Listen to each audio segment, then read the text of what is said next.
human one or a this is a human one. human one? Okay. Yes.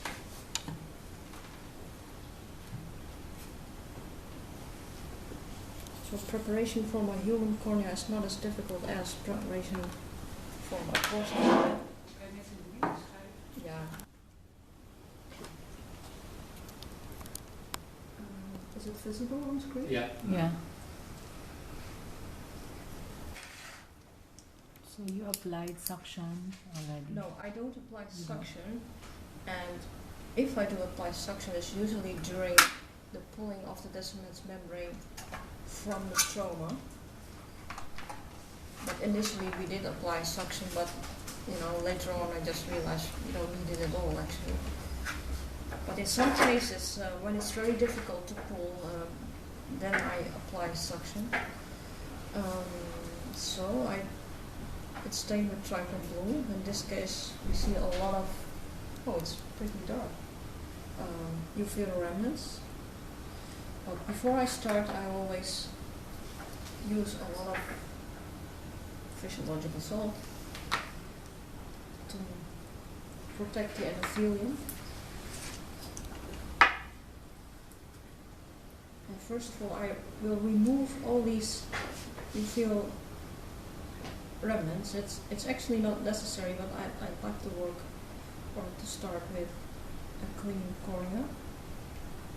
And as you can see, this cornea has a very white rim as well. And the reason we use this white rim is because it's easier to handle the corneas during DMEK preparation.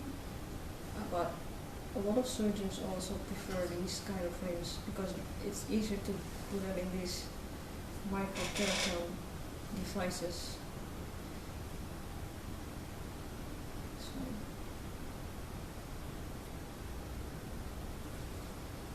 So it's not necessary to do this, but it's just my way of working.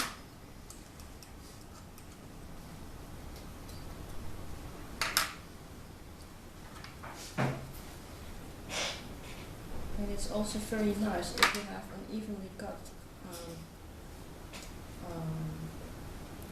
rim, because sometimes we retrieve rims from other eye banks, and when it's very narrow on this side and very thick on this side, it will go like this during the preparation, which is also can be annoying, but if you just start out. Okay, so this is where I start. I put my hockey stick blade here and I just push. I don't cut, I just push and scrape like so.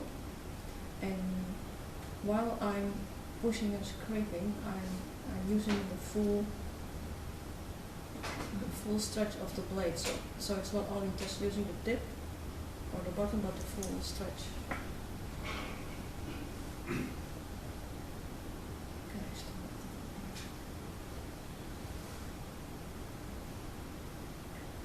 Here in the Netherlands, tissue is very scarce. So that's why we always want to save most of the cornea. So if we still have the anterior part, when it's still eligible for DALK, we will save the anterior part. So I don't know whether you noticed, but it's completely detached in the periphery. So, it's pretty dark on the screen, but it's still quite visible. Okay. Okay. Just add some extra fluid, because at this stage it's much easier when you use a lot of fluid. Because if you use a lot of fluid, you can see which part is attached to the stroma and which part is not attached, because if it's not attached it will float. And if you use more tripod glue, it's even more easier to see what the status is of the detachment of the descendants membrane. Would you recommend using tripod glue at this stage? If you're not able to see the difference between the descendants layer and the stroma, and the two, if it's separated, you can see two parts. If it's not, if it's very difficult just add trypan blue because it will color the decimus membrane slightly darker compared to The stromal side. the stromal side, yeah. But if it's not necessary, don't use it. Less is better, I guess. So these are the person forceps. The ones I have here in my hands, it's a very light version. But in the eye bank we use a more heavy one because it feels much better, you know, to use it. But this one is fine. And I grab it in this way, like so, and not like this, because if I will put it like this, the chances are high that you will scrape off or, you know, touch the endothelial side with this part. If you use it the other way around, like this, you won't touch the endothelial side, but it's my preference. It's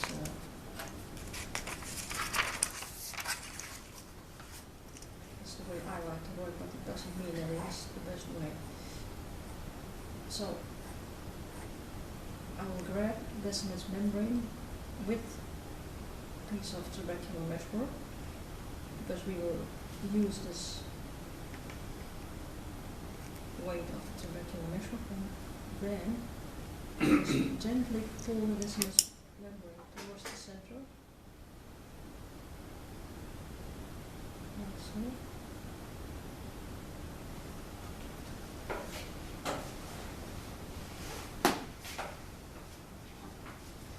And I feel that trabecular meshwork has a tendency to let go, so I hope it won't fall off.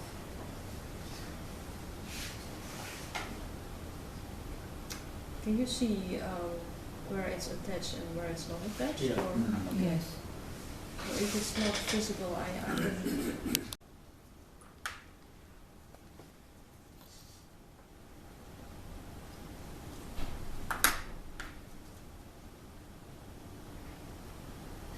I want to make sure it's really attached. So now we can try to save the anterior part.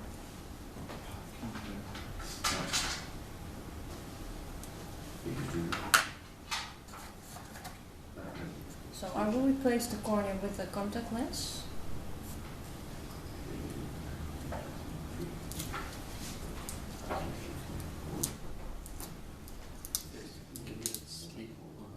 Yep.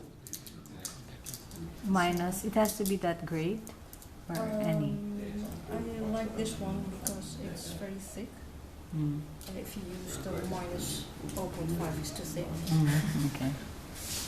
Is there an advantage of using the contact lens compared to the cornea? And now I know you want to save the cornea Yeah. for some, but if you're not going to save the cornea for that, Yeah. would you prefer trephining it over a contact lens instead of the cornea? I think for trephination, it's nicer to use the contact lens or whatever, because if you trephine it onto the cornea and evaluate the roll again, I often see a larger band of empty space around when you don't use a contact lens. I don't know, maybe I can draw it. I don't know how to explain it. If you punch out 9.5 millimeters on a contact lens, it's almost 9.5 millimeters full of cells.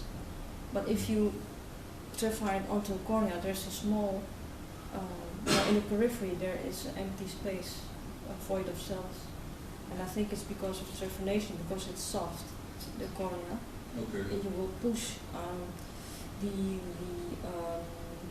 trephine into the tissue, and therefore also, you know, that's right. kill the cells on the Okay. side. The But it's thickness of the trephine, yes, maybe. it's Yeah. also depending on the trephine you use. Yeah. But that's the only downside I see. But it doesn't really, you know, it's not such a big difference. But that's the thing I noticed. Okay, so before you use the contact lens, I always dip it into the same saline because I want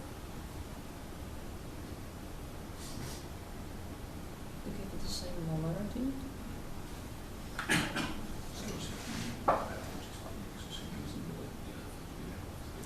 Okay. So you can slide it like this, Oops. or just push it up and do it like this, because it's the same orientation, right? As it was on the cornea.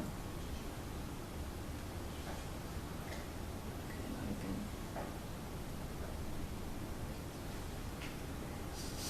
So the anterior part can be saved.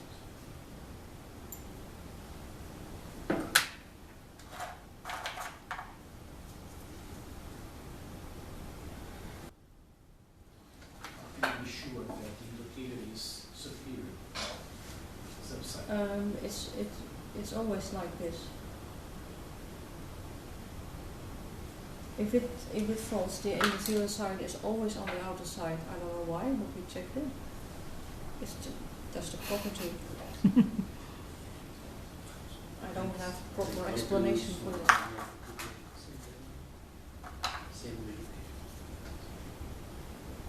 So you're even if it's folded on itself, when you put it there, it's always endothelial side Yeah. up. Always.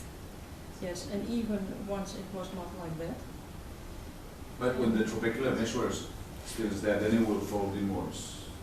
It can fold inwards with the endothelium on the inside. Yeah, Will if it you- fold like that?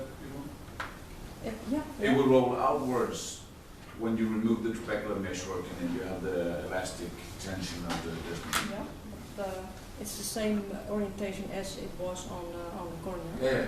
Yeah, but even if it doesn't, because sometimes you just rinse too much and then you don't know which side is what.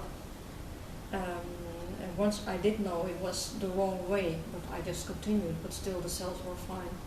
But if you can avoid it, please avoid it. But that's the benefit of, checking your endothelium before and after. I think it's very important.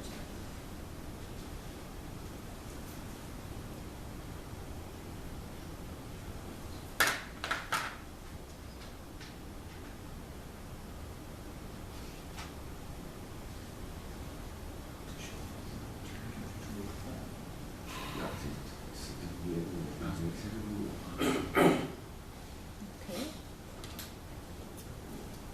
Now it's time to trefine.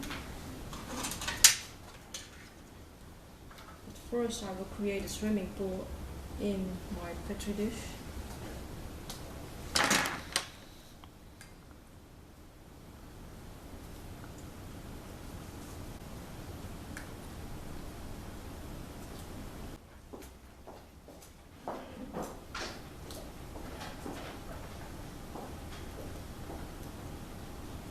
I hope it's cut through because this is the second half. You sometimes cut through the contact lens as well. When you punch, has it gone through the contact lens as well sometimes? Not that I know of. Sometimes when it's very blunt. So I should remove the outer remnants. Because the problem I could face now is that it's not really punched in a proper way. So I will try to remove the outer remnants. Sometimes when you think you lost your graft, it's usually in the trephine, Mm. or it's such a thin graft that you cannot distinguish it from the contact lens.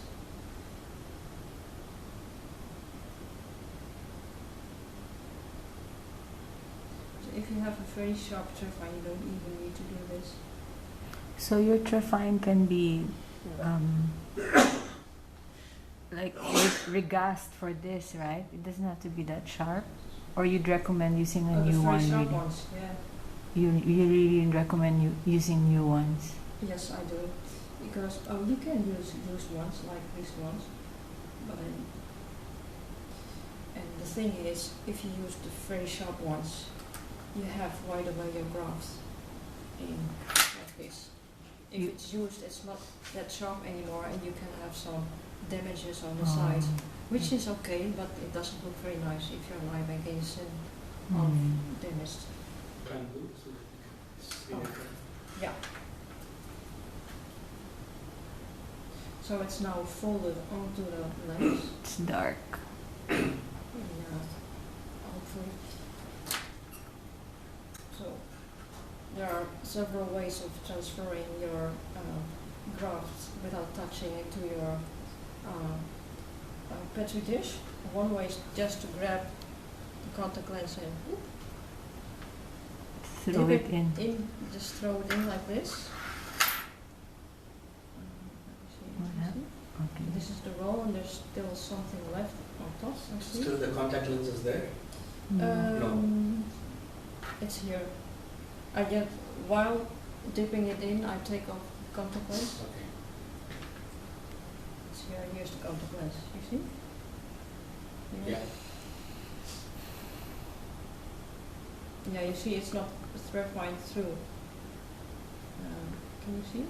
Yeah. I So, missed one spot. so you it's- really don't aim to trefine through the contact lens. Yes, I do. And if you want to make life easier, you can even put on a plastic thing like this underneath the contact lens, so it's easier to aim to aim it in, the graft. Because if it's only contact lens, it's a very thin, a matrix. But if you have this, it's easier. And I think it's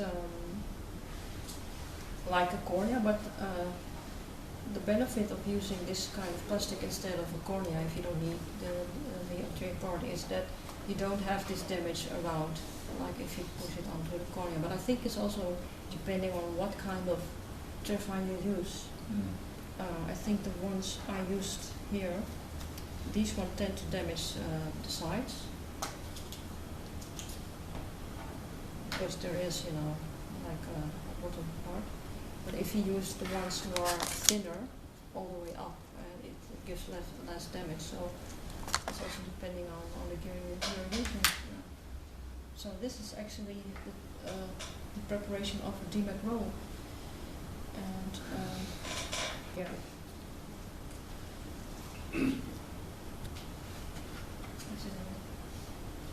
So it's just a matter of rinsing the roll before surgery. Oh, there's still something left there. Could you send you a bit? Yeah, I will try to remove the outer remnants first, because it was not trephined properly. My fingers are very interesting. So, that was better.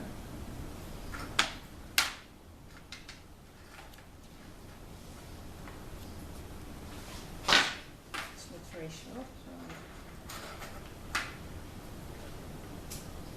let's use my blade.